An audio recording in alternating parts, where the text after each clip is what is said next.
Historias de mi Cali.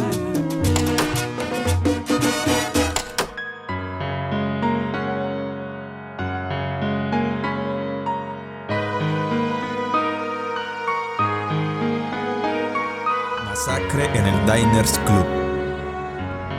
Hace 40 años en Cali ocurrió un atraco que terminó en la masacre de 9 personas. 3 asaltantes sembraron el terror en una oficina por robar 885.000 pesos de la época. En la madrugada de Cali, un vigilante malherido logró asomarse por una ventana del lado oriental del edificio Otero, declarado Monumento Nacional, para advertir a un colega de una edificación contigua que al interior de las oficinas del Diners Club se acababa de perpetuar una de las peores masacres que hasta entonces se hubieran conocido en la capital del Valle. El reloj casi marcaba las 6 de la mañana del 4 de diciembre de 1984. A media cuadra de la plaza de Caicedo, poco a poco los curiosos se empezaban a asomar en la entrada del edificio para ver a las autoridades sacar uno a uno los 9 cuerpos de las víctimas fatales del atroz hecho. 5 personas más se encontraban heridas.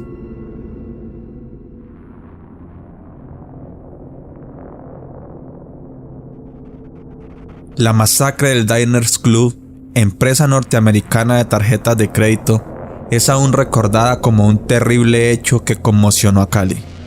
Aún hoy, casi 40 años después, nadie entiende cómo un atraco terminó convirtiéndose en tal baño de sangre.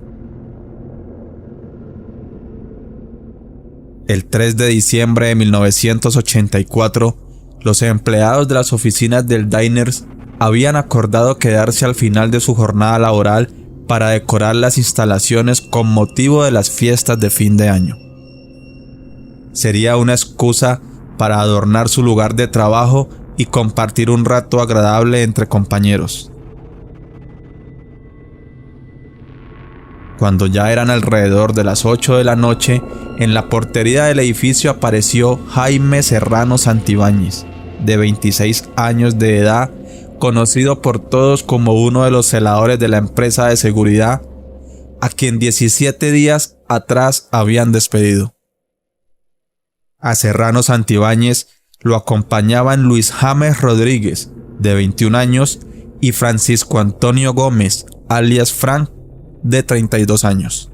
Mientras Jaime Serrano saludaba al superior de los celadores, Jorge Túquerres, y a Miguel Ángel Bravo, quien ya terminaba su turno, los otros 2 cómplices entraron, sometieron a los celadores y posteriormente los encerraron.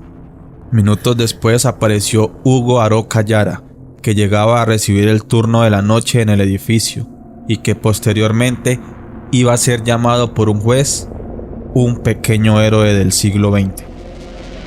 También fue reducido por los asaltantes. Ya con la entrada a su disposición, los 3 subieron por las escaleras. Arriba, mientras sonaba música decembrina y los empleados decoraban sus lugares de trabajo, ninguno imaginaba la larga noche que se avecinaba. Todos fueron amenazados con una pistola Mauser calibre .765. Las 9 mujeres fueron despojadas de sus pertenencias de valor, al igual que los 5 hombres, y luego fueron encerrados en un baño. Rosina San Clemente, de 23 años, fue obligada a abrir la caja fuerte de la oficina. Después, también sería encerrada en el baño.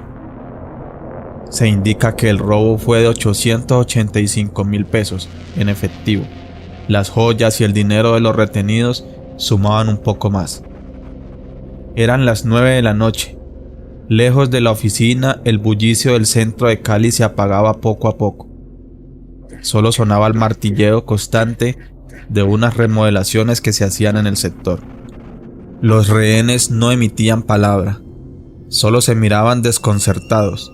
Algunos guardaban la esperanza de que una vez los ladrones se dieran a la fuga, podrían liberarse y acabar con ese horrible episodio. Pero las cosas se dieron de otra forma. Fuentes policiales indicaron que justo cuando los asaltantes se disponían a irse, Jaime Serrano los detuvo y les dijo que los rehenes podrían reconocerlo y delatarlo, por lo cual debían matarlos a todos. Cuentan las pocas personas que sobrevivieron que ellos empezaron a sacar uno a uno y los bajaban al primer piso. Ahí empezaron a apuñalarlos y a dispararles. Para ocultar los disparos, empiezan a martillar las mesas para confundirse con los ruidos de fondo de unas reparaciones que se hacían a esa hora. Es el relato de Amparo Navia Moreno a las autoridades. La sobreviviente señaló que una vez que los apuñalaban, les chuzaban los ojos para ver si vivían. A otros les acercaban fósforos encendidos para confirmar que habían muerto, y si se movían, entonces les disparaban. Amparo Navia, dicen los que la conocieron antes de este hecho, que era una mujer muy alegre, pero después de esto estuvo tan mal que tenía que estar en tratamientos psicológicos. Fue terrible la situación. Otro sobreviviente que impactó con sus declaraciones es María del Rocío Cuevas, una mujer con mucho valor. Nosotras no nos dábamos cuenta de lo que estaba sucediendo hasta que le tocaba el turno a cada una. A mí me amarraron los brazos en la parte de atrás y me dijeron acuéstese boca abajo. Entonces cuando me acosté, él disparó hacia el oído. Quedé consciente mientras oía el quejido de otro compañero. Escuché cuando le dispararon al resto de compañeras. Luego prendieron la luz y ahí se dieron cuenta que seguía viva y me metieron las puñaladas. Aproximadamente fueron 150 puñaladas las que recibieron los 14 secuestrados aquella noche. Las víctimas fueron identificadas como Marta Liliana Iglesia de 25 años, Gloria Fernanda Rivera de 19, Rosina San Clemente de 23, Elizabeth Salazar de 22 años, Ligia Inés Correa, Aide Rodríguez, Gloria Eva Blanco, Miguel Ángel Bravo, Jorge Túquerres Erazo, quien fue el primero en morir. Con vida salieron del edificio María del Rocío Cuevas, directora de crédito de la oficina, Amparo Navia, secretaria de la gerencia, y Hugo Aroca Yara, celador, Fabián Botero Ramírez e Iván Darío Rojas. Aroca, con 24 puñaladas, se arrastró 8 metros para llegar a la ventana por la cual logró dar aviso a las autoridades de lo que había ocurrido en la oficina. Nos sorprendió y aún me sorprende la sangre fría de esta gente, explican los sobrevivientes. Ellos salieron convencidos de que habían matado a los 14 rehenes, salieron a comer, se acostaron y al otro día, como si nada, pensaban huir. Era un cuadro espantoso, había ocurrido una orgía de sangre y los cadáveres se encontraban regados por todos lados, entre el primer y el tercer piso de la edificación. Los entes judiciales dicen que se asustaban cuando al mover varios de los cuerpos, estos despertaban y se quejaban del dolor provocado por las heridas. Al final de la escalera del tercer piso, sobre la pared escribieron con pintura: "Lo siento, Lalo, es el desquite. La próxima vez debes colaborar como la primera vez". Según las investigaciones, Lalo era como se conocía al gerente de la oficina. Durante las audiencias se pudo comprobar que dicho mensaje fue escrito por Jaime. Tras las declaraciones de los sobrevivientes, se realizó un operativo en el cual participaron más de 150 efectivos de la policía y el F2.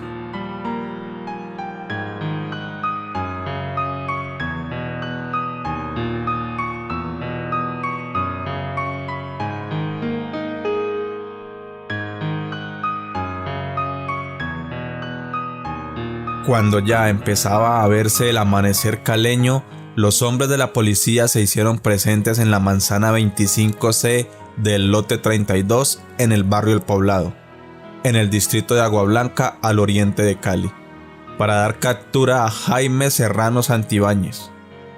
Serrano Santibáñez tenía en su poder 240.000 pesos y la pistola Mauser con 5 cartuchos, además de un revólver preciso calibre 22 largo con 7 cartuchos.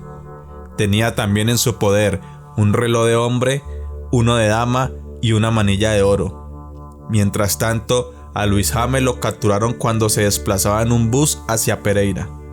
Fue interceptado a la altura del corregimiento de Zaragoza en zona rural de Cartago, con 17.250 pesos en efectivo. A Frank, quien tenía antecedentes penales por narcotráfico en Estados Unidos, no lo encontraron nunca, simplemente se esfumó.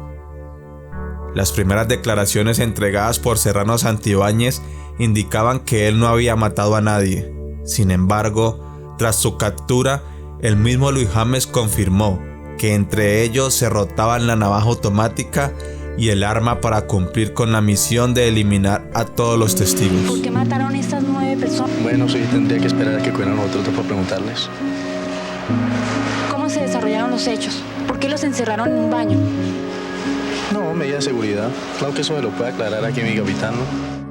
En Cali se denominó al juicio de Jaime y Luis James como el juicio del siglo, por lo que se hizo un cubrimiento exhaustivo de las audiencias.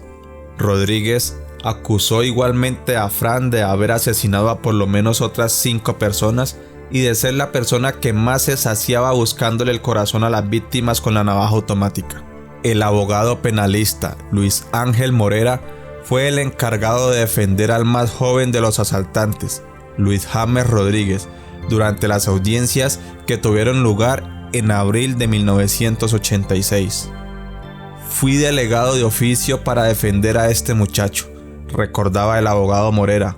Entonces, lo primero que me contó es que a él lo invitaron a un robo y que no iba a haber muertos. Este abogado penalista, que en aquel entonces contaba con apenas 26 años, sostiene que lo que más le impactó durante las audiencias fue la tranquilidad de los dos jóvenes. Ellos no se veían arrepentidos por nada, dice Morera. Los vi muy tranquilos y me parecía muy raro, porque eran jóvenes y no tenían una carrera delictiva.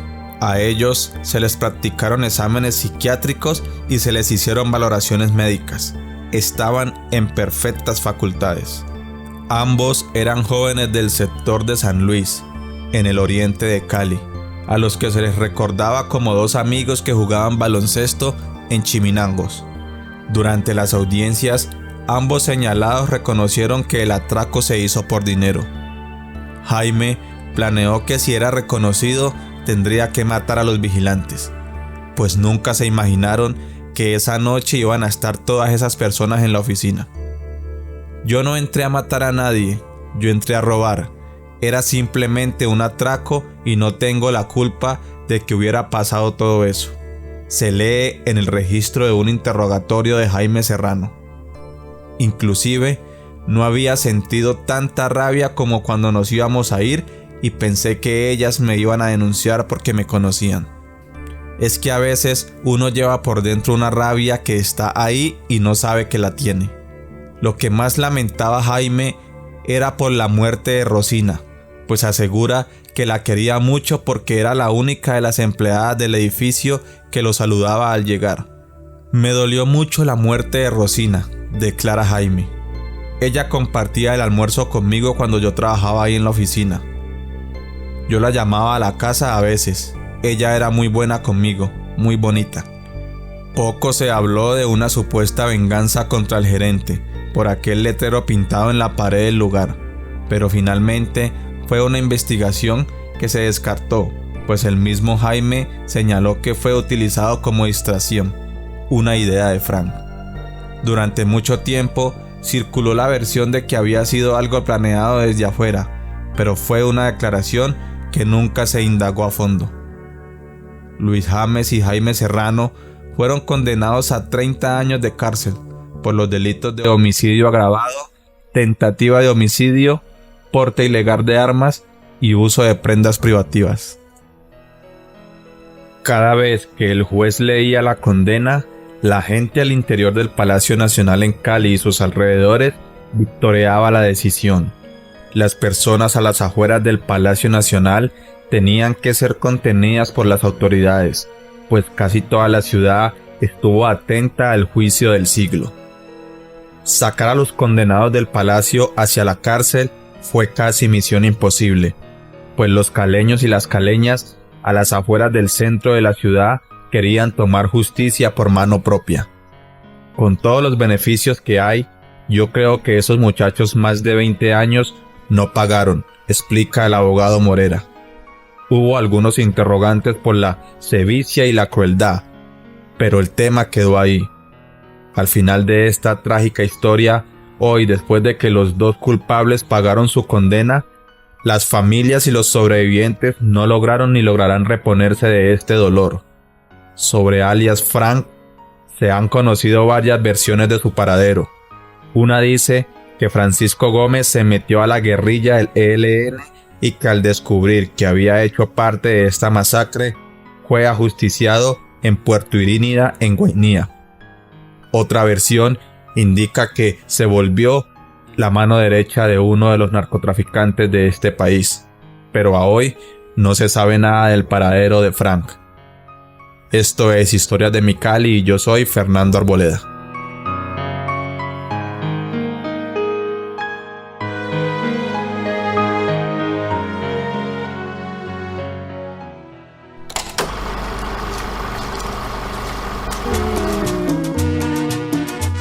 Historias de mi Cali.